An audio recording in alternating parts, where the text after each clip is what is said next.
How to get rid of leeches in a pond. You are less likely to take a dip in your pond if you're attacked by leeches every time you enter. You won't so much as put your hand in the pond if leeches come along and suck your blood. If you remove them incorrectly from your skin, they can leave behind mouthparts, which can cause infection. There is no proven way to kill all leeches in a water system without destroying the ecosystem and other life within the water. But you can severely reduce the population of leeches in your pond. Things you'll need: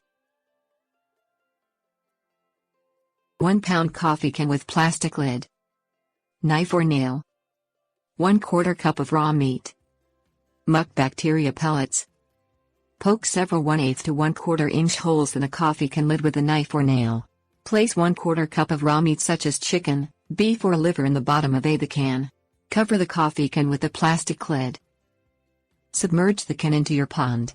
Place a rock on top of the can to keep the can from falling over.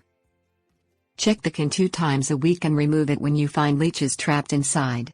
Remove the leeches from the can and destroy or dispose of them. Remove rocks, sticks and other debris from the pond. Leeches prefer to hide under these types of objects. Removing them will help reduce the leech population. Apply a bacteria to the pond to clear the bottom muck where leeches breed. Muck clearing pellets utilize natural bacteria to reduce muck. Follow your product's label, and throw the recommended amount of pellets for your size pond into the water. One product recommends ½ pound of pellets for each 500 square feet of pond surface. Leech numbers drop over time as the muck decreases. Tips: warnings. Natural predators such as bass or bluegills will help to limit leech populations.